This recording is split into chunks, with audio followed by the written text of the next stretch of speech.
नमस्कार सर्वांना. तर आजच्या व्हिडिओमध्ये खूप खूप स्वागत आहे. तर विराट बघा आमचा किती नाजूक सोलकढी पित आहे. तर इथं सोलकढी केली होती मी ना, त्याचीच रेसिपी आहे ना इथं तुमच्यासोबत शेअर करणार आहे. तर इथं मस्त असं हे खोबरं किसून घेतलेलं आहे, 2 नारळ घेतलेले आहेत मी ना, आणि असं मिक्सरच्या भांड्यामध्ये बारीक करून घेणार आहे. पाणी घालून घालून दोन वेळा तर कमीत कमी त्यात पाणी घालून आहे ना बारीक करून आहे ना त्याचं दूध काढून घ्यायचं आहे नारळाचं.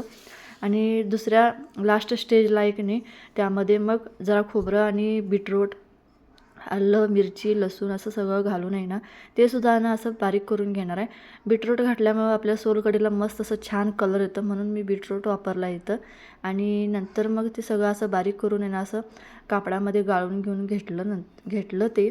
बाहेर गेलं ना 1 ग्लास आहे ना 25 ते 30 रुपयाला ग्लास आहे सोलकढीचं. त्यापेक्षा घरात 2 नारळ फोडून आहे ना मस्त असं घरदार असं घरदारांसाठी प्यायला केलं तर मस्तच. तर ह्या 2 नारळामध्ये आहे ना आम्ही सगळेजण पिलो एक ग्लास. तर विचार करा, तर आमच्या घरात तर 6-7 जण आहेत. ते सगळेजण पिल्यावर ते एका ग्लासची 30 रुपये किंमत धरली तरी बी 100-150 रुपये राहिले आपले, आणि घरदार आपण पिऊन झालं इथं. तर हे सगळं असं बारीक करून घेतलं. नंतर मग त्यामध्ये ना हे मी सोलकढीचं आगळ आणलेलं, ते आगळ घातलं 1 वाटीभर त्यात. नंतर मग मी चवीपुरतं मीठ, साखर आणि बारीक चिरून असं कोथिंबीर घातली आणि जरा फ्रीजरला ठेवलं जरा गार होण्यासाठी. आणि त्याचाच इफेक्ट एवढा झाला ना, गार पिल्यामुळं दुसऱ्या दिवशी सर्दी लगेच मला धरून बसले इथं.